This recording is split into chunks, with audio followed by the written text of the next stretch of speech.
haven't done much in the way of wildlife photography as part of this channel, and the reason for that is that wildlife photography is hard. Certainly vlogging about wildlife photography whilst in the field is hard. I have yet to master the art of operating the GoPro, the DSLR and the dictaphone all in one go. I did try last weekend. I managed to lose the microphone foam in the process of that. And one of the things that really stressed me out was when the dictaphone decided to play back Sam's voice from my pocket twice without me asking it to, whilst I was trying to stalk up on some herons. So for the time being, I have decided to give up on vlogging whilst in the field doing wildlife photography. And what I thought I would try instead is showing you some footage of a little outing I did last weekend and providing the commentary now afterwards. Hopefully that will provide some insight as to how I went about this little trip. So I went to a location that I've been to quite a few times before, and even before I'd left the road I saw a pair of herons nesting. They were quite far away, far too far away with my equipment to get any decent shots of them. And what separated me from them was grassland without any cover. So I knew it was going to be quite difficult for me to get any closer to them without them noticing me. I did try. I probably made it about 10 meters before they flew off. They did then come back after I had retreated, but it was a relatively easy decision on my behalf that I shouldn't pursue that. This is breeding season. They were obviously nesting, and I really didn't want to jeopardize any reproductive success of this particular pair by me trying to get a decent photo. So I contented myself with just watching them from the road. But the presence of herons there does demonstrate why I come back to this place time and time again. This place, it's not a nature reserve. It is just some privately owned fields with some woodland and some paths, public footpaths running through them. But you do see wildlife when you go there, and even if you don't see wildlife, you can see evidence that wildlife lives there. There are established tracks which are obviously not made by humans or pet dogs, because they go up to a fence underneath it, or they'll go up to some shrubbery. And they're most likely made by the deer that I see there quite a lot. So you do get an impression of wildlife pretty much as soon as you get there, which is really, really nice. I did try going to a different location probably about 2 weeks ago now, and it looked great from Google Earth. It looked great on the Ordnance Survey maps because there were footpaths in convenient places. And it was beautiful when I went there, but it just felt a bit sterile. It felt like I hardly saw any wildlife at all. I saw one blue tit and one deer. And for me, what drove it home was passing a country manor estate. I saw some molehills in the garden, and I realised I hadn't seen any other molehills. It was just this one bit of garden had some molehills in and nowhere else. It felt a little bit like animals were probably seen as pests there, and just a bit of wildlife management, a bit too much. So going back to the herons, I decided to move on from the herons, and there is a path that I always like to walk down when I go to this location. And the reason for walking down that path is this photo. I took this photo in July of last year, and it was a perfect setup of me seeing the hare before it had seen me, and me being under the cover of the woodland, so it couldn't actually see me until it was pretty much right on top of me.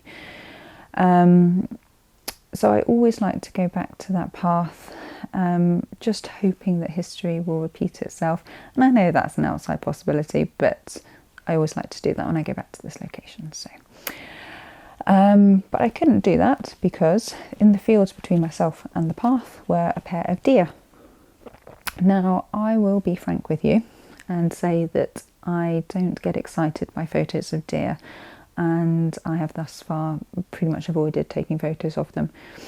Reason for that is that you get farmed deer that are relatively tame, and it takes away the challenge of finding wildlife. There's Ashton Court estate near to us in Bristol. If I wanted to take photos of deer, I could just pop along there. So, having said that, I also very much believe in not disturbing the animals when I'm trying to photograph that environment.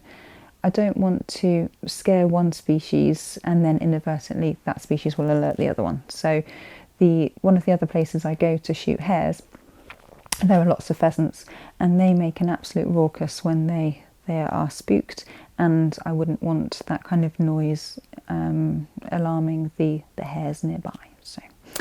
So I decided not to go through this field. I thought I'd just take some photos of some deer. As I was doing so, however, I then saw 2 ears belonging to a leveret pop into view. I did actually think it was a rabbit at first, because the ears weren't as disproportionately big compared to the bodies as you would see with an adult hare, but the black tips on the ears, that's characteristic of the European brown hare compared to the rabbit. Leverets I find really difficult to take photos of because they just move continuously. So didn't get any decent shots of this leveret, but I saw it. So once the leveret had moved on, I decided to follow the deer and try and get some shots of them. And I did actually enjoy myself, to be fair. Having said what I said about not liking taking photos of deer, I did actually quite enjoy that. There's one that looked relatively unkempt, a little bit moth-eaten, so not the most photographic subject in the world, but hey-ho. Then I saw, for the first time ever in my life, a decent view of a wild mouse in the countryside. I've seen mice in the context of a house, wild mice living there. I have seen brown things that kind of just scuttle across the path on a country walk, and you don't know whether it's a vole or a shrew or a mouse. But this was definitely a mouse. It was all in the process of curling up, trying to make itself comfortable to go to sleep, and then it saw me and scarpered. But it was a good view of a mouse. Didn't get any shots of that. I think that would have been relatively difficult to do, especially as the 100 to 400mm lens has a minimum focusing distance of 1.8 meters. So if you are 5'5", like myself, and you're trying to shoot a subject on the floor, it's going to be impossible for you to shoot straight down the way. But I saw the mouse. Then I went into the hare field and I did see a hare, and I probably did let an opportunity slide in that I had camouflage stuff with me, and I probably should have used it because there was no cover at all for me, and the hare did see me too early on and did scarper. What was putting me off is that I have seen dog walkers in this field before, and it is silly, but as a matter of pride, I didn't want anyone to see me dressed up in camouflage stuff looking stupid. So I think that's probably a hurdle that I need to cross. I probably need to start using this camouflage stuff and see whether that does improve my photography.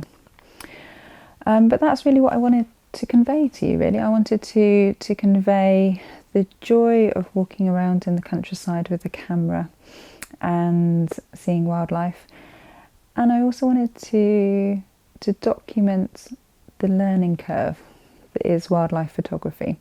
So I'm very early on in this learning curve, and as I said, I think the next step along this curve is probably going to be use of camouflage.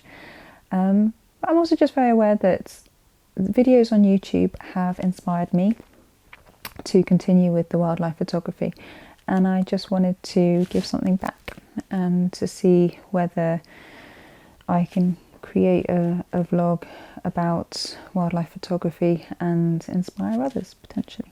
So So if you like this video, please click like, please definitely subscribe, and I would love to hear any comments below. Okay, thank you.